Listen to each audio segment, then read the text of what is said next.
আওয়ামী লীগ আর BNP জামাত ইসলাম এই যে গণতান্ত্রিক দল, তারপরে চাচা এরশাদের দল, কি নাম, জাতীয় পার্টি, এরা যে পরস্পরে মারামারি করে, যারা মারা যায় দিন শেষে তারা কে? মুসলমান। মারতেছে কারে? মুসলমান রে। মারতেছে কে? মুসলমান। আল কাতিলু ওয়াল মাকতুলু কিলাহুমা ফিন্নার। যা, দোনো গ্রুপ জাহান্নামে যাবে। কারণ মারনেওয়ালা জানে না কি জন্য মারতেছে, আর মরনেওয়ালা জানে না কি জন্য মরতেছে। জানলে তো মারতই না, কারণ মুসলমানকে অন্যায়ভাবে হত্যা করা কুফরি, মুসলমানকে অন্যায়ভাবে গালি দেওয়া ফাসিকি। তাহলে মুসলমানকে হত্যা করতে পারে না। কিন্তু গণতন্ত্র এমন এক সিস্টেম, গণতন্ত্র মানলে আপনি মুসলমানকেও হত্যা করতে হবে। হত্যা করতেছে, এটা গণতন্ত্রের কারণে হয়েছে। অসম্ভব এই গণতন্ত্র দিয়ে ইসলাম প্রতিষ্ঠা করা। প্রিয় উম্মাহ, তাড়াতাড়ি বের হয়ে আসেন।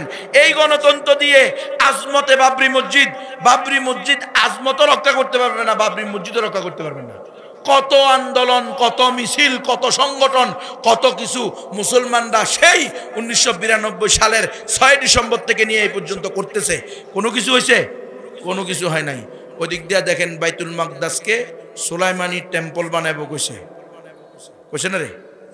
হ্যাঁ, 15 মাস, 4 মাস 60 দিন অপ্রতিরোধ্য হামাস, আল কুদস ব্রিগেড, মুজাহিদিন ব্রিগেড, তারা বলছে মরতে থাকবো, জান দিতে থাকবো।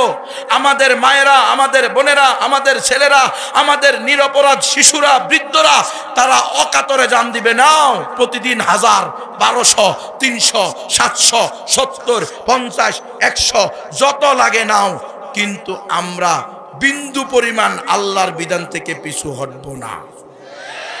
আল্লাহর বিধান হলো কাতিলুহুম।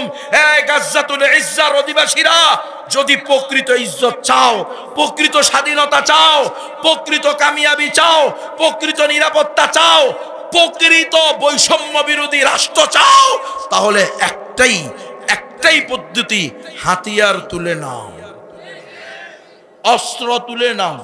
কাতিলুহুম, হ্যাঁ, কাতিলুহুম মানে সশস্ত্র যুদ্ধ করা। এবারের সংগ্রাম মুক্তির সংগ্রাম। হ্যাঁ, বিপ্লব, গণতন্ত্রের বিপ্লব দিয়ে কসুবি হয় নাই। সারা পৃথিবীর ইতিহাস দিয়ে দেখাও, গণতন্ত্র দিয়ে অধিকার তুমি আদায় করতে পারবা না, পারো নাই।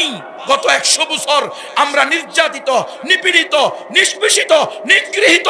আমাদেরকে তারা মানুষও মনে করে না। কোন দেশ বলবেন দেখান? গত 100 বছরে মুসলমানদের কোন মূল্যায়ন তারা করছে? কোথাও কোনো অধিকার দিছে? দেয় নাই। কি আরাকান বলবেন, কি কাশ্মীর বলবেন, কি আফগান বলবেন, কি ইরাক বলবেন, কি সিরিয়া বলবেন, কি শাম বলবেন, কি বসনিয়া, কি চেচনিয়া, পৃথিবীর কোথাও মুসলমানের কোনো অধিকার ছিল? মুসলমান নির্যাতিত, নিপীড়িত, নিগৃহীত, নিষ্পেষিত। ইযা তারাকতুমুল জিহাদ ফাসাল্লাতাল্লাহু আলাইকুমুজ জিল্লাহ। আল্লাহ বলছেন, রাসূলের মাধ্যমে ঘোষণা দিয়েছেন, আমি যে জিহাদকে ফরজ করলাম, কুতিবা আলাইকুমুল কিতাল, এরা তো এটা বুঝতেছে না। এদেরকে আপনি আবার স্পষ্ট করেন, যদি এই জিহাদ ছেড়ে দেয়, বাবরি মসজিদও যাবে, বাইতুল মাকদাসও যাবে, এমনকি ইহুদিদের টার্গেট বাইতুল্লাহ এবং মসজিদে নববীও তারা দখল করবে। বলে নাই তারা? সেই খাইবর থেকে, মদিনা থেকে, খাইবর থেকে একদম পুরা বাইতুল মাকদাস সহ পুরা জাজিরাতুল আরবের বৃহত্তম অংশ নিয়ে তারা কি গ্রেট ইসরায়েল বানাবে। কি বানাবে? Great Israel. এটা তাদের টার্গেট। সারা পৃথিবী মনে করছে যে এই ইসরায়েলের সাথে পারার কোনো শক্তি এখনো জন্মই হয় নাই। এটাই সিদ্ধান্ত আল্লাহ তাআলা। তোমার যেখানে চিন্তা, আকীদা, ইলম, জ্ঞান, যোগ্যতা, অর্থ, সামর্থ্য, শক্তি সব যেখানে নিঃশেষ, সেখানে আল্লাহর কুদরত শুরু। সেটাই হলো আল্লাহর কুদরত। তুমি শেষ, তুমি খালি বলবা মাতা নাসরুল্লাহ। আমরা দেখছি জেলখানায় 10 জনে আলেমদের কান্না, কোরআন তেলাওয়াত, তাহাজ্জুদের কান্নাকাটি, এক বিল্ডিং থেকে আরেক বিল্ডিং প্রায় 50-100 হাত দূরে, 100-150 হাত দূরে, প্রায় 100 গজ দূরে, এক বিল্ডিং থেকে এক বিল্ডিং। এরপরেও শেষ রাত্রের কান্না, আল্লাহ, এই শব্দের টান আমরা দেখছি কেমন ছিল। শুনেছি আমরা নিজে কানে উলামায়ে কেরামের উপরে যে নির্মম নির্যাতন চলেছে। কান্না কাকে বলে? আল্লাহ বলে কাঁদ, আমাকেই একমাত্র মুক্তিদাতা মেনে নে, একমাত্র আমার কাছেই চা, দেখবি আমি দিতে পারি। তোদের আশা ভরসা প্রত্যাশা স্বপ্ন যেখানে শেষ, সেখানে আমার কুদরত শুরু। ইন তানসুরুল্লাহ ইয়ানসুরুকুম ওয়ালা তাহিনু ওয়ালা তাহজানু ওয়া আনতুমুল আলাউনা ইন কুনতুম মুমিনিন। ব্যঙ্গে পড়ো না, তোমরা নিজেদের মন ভাঙিও না, পেরেশান হইও না, তোমরা মুমিন হওয়া শর্ত। তবে পেরেশানিতে পড়ে চাপে পড়ে ট্যাক লাগাবে বলে গণতন্ত্র শুরু করে দিও না। যদি ট্যাক লাগাইয়া দেয়, যদি আবার গুম করে ফেলে, যদি আবার খুন করে ফেলে, যদি আবার নিয়া কারেন্টের শর্ট দিয়া লটকায়া পিটায়, এগুলাকে ভয় করিও না। ইন কুনতুম মুমিনিন, তোমরা যদি প্রকৃত মুমিন হও। প্রকৃত মুমিন কারা? যারা খেলাফতের পদ্ধতি বাদ দিয়া গণতন্ত্রের পদ্ধতি এক্সারসাইজ করে, তারা নি। নিজেরটা নিজে চিন্তা করেন। আমরা তো মৃত, আমগো পিছিয়ে সবসময় খালি গোয়েন্দারা ঘুরে ঘুরঘুর করে ঘুরঘুর করে। আজকেও গোয়েন্দারা আইসে মনে হয় এখানে, আপনার সাথে আমরা একটু বৈঠক করবো। আমি কে আসেন একটু বৈঠক করেন। আমি গরিব মানুষ, বৈঠক করলেই কি না করলেই কি, বৈঠক ছাড়াও আমার ইয়েলেতে ফেলবেন, সমস্যা নেই। আমার মারলেও কেউ যে মামলা করবো এরকম কেউ নেই। কথা বোঝেন নাই? কারণ আমি নিজেই তো দুর্বল। কথা বুঝতেছেন? কোন গোয়েন্দা আসবো, কে আসবো, কি জন্য আসবো, তাদের কাজ তারা করবে, আমাদের কাজ আমরা করবো। আমাদেরকে আল্লাহ জেল থেকে বাঁচায় আনছে। 3 বার কালিমা পড়েছে ওখানে, বলছে আজকে তোর করস পায়, শেষ দিন কালিমা পড়ে নে। কালিমা পড়ে নিছি। আল্লাহ কয় না রে গুনবি, কালিমা পড়ছিস ঠিক আছে, কিন্তু এখন তো তোর হায়াত আছে। হায়াতের মালিক কে? গুম করলেই কি মরে যাবেন? কেউ চাইলেই কি আপনাকে মেরে ফেলতে পারবে? সারা দুনিয়া আপনার ক্ষতি করতে চাইলে এতটুকু করতে পারবে না যেটা আল্লাহ লিখে রাখছে তার চেয়ে বেশি। সারা দুনিয়া আপনার কল্যাণ করতে চাইলে এতটুকু কল্যাণ করতে পারবে না যেটা আল্লাহ আপনার জন্য নির্ধারিত করে রাখছে তার চেয়ে বেশি। তাহলে আপনার এত টেনশন কি আছে? রুফিয়াতিল আকলাম ওয়া জাফফাতিস সুহুফ, কলম উঠায় নেওয়া হয়েছে আর পৃষ্ঠা শুকায় গেছে।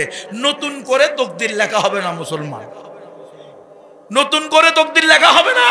আমি গুণবীরে আল্লাহ কখন কোথায় রাখবে এটা আল্লাহর কাছে লিখিবদ্ধ আছে। আমার তকদিরে আমি বিশ্বাস করি, ওয়াল কদরি খাইরিহি ওয়া শাররিহি মিনাল্লাহি তাআলা। আমার ছেলে মেয়ে, আমার স্ত্রীদের কি ঘটবে সেটা আল্লাহ রাব্বুল আলামিনের দরবারে লেখা আছে না নাই? কথা বলেন না কেন? দুনিয়াতে কত পুরুষ অ্যাক্সিডেন্ট করে কম বয়সে মারা যায় না? কত পুরুষ স্ট্রোক করে মারা যায় না? তো আমি গুণবী আল্লাহর কথা বলে মারাই গেলাম না হয়। এর চেয়ে বেশি তো কিছু হবে না। এর চেয়ে বেশি আর কি হবে? মৌত তো আমাকে আজকে বা কালকে এমনিই বরণ করতে হবে। কুল্লু নাফসিন যায়িকাতুল মৌত। তাহলে গোজা মিল দিয়ে তাগুতকে ভয় করে ইহুদি খ্রিস্টানদের লেসপেন্সারি করে মরার দরকার কি? মরতেই যখন হবে রব্বুল আলামিনের গোলামি করে মরবো। ইন্না সালাতি ওয়া নুসুকি ওয়া মাহইয়ায়া ওয়া মামাতি লিল্লাহি রাব্বিল আলামিন। সবকিছু কার জন্য? আল্লাহর জন্য। মুখে বলবেন আল্লাহর জন্য, আর মানুষকে আহ্বান করবেন আসেন আসেন ভোট দেন আমারে। হিন্দুরাও আমারে ভোট দিতে পারবেন, বৌদ্ধরাও আমারে ভোট দিতে পারবেন, খ্রিস্টানরাও আমারে ভোট দিতে পারবেন। সকল ধর্ম বর্ণ সবাই সমান। আমরা নারী পুরুষে ভেদাভেদ করব না, আমরা ধর্মে ধর্মে ভেদাভেদ করব না, আমরা বর্ণে বর্ণে গোষ্ঠীতে গোষ্ঠীতে ভেদাভেদ করব না। সবার খেদমত করব। আমরা হব সেবক, মানুষ হবে আমাদের মাখদুম। আমরা খেদমত করব, সেবা করব, তারা সেবা গ্রহণ করবে। কিন্তু সেবা করবেন কোন পদ্ধতিতে? আল্লাহ যে পদ্ধতি বলছে ওই পদ্ধতিতে, না আব্রাহাম লিঙ্কনের পদ্ধতিতে? এটাও জাতিকে বলে দেন। আল্লাহর দেওয়া পদ্ধতির বাহিরে যখনই আপনি সেবা না, হিউম্যানিজম না, শুধু আপনার রক্ত মাংস, আপনার প্রত্যেকটা পশম যদি আপনি মানবতার কল্যাণে বিছিয়ে দেন, কিন্তু সেটার পদ্ধতি যদি আল্লাহর দেওয়া পদ্ধতি না হয়, তো আপনার জন্য জাহান্নাম ওয়াজিব। বালা বালা কথা, সুন্দর সুন্দর কথা দিয়া আল্লাহর বিধানকে টাক্কা দিয়া চলার কোনো সুযোগ নাই। সুন্দর কথার দরকার নাই, কথাই স্পষ্ট। সবচেয়ে সুন্দর কথা হলো সেটা, ওয়ামান আহসানু কাওলাম মিম্মান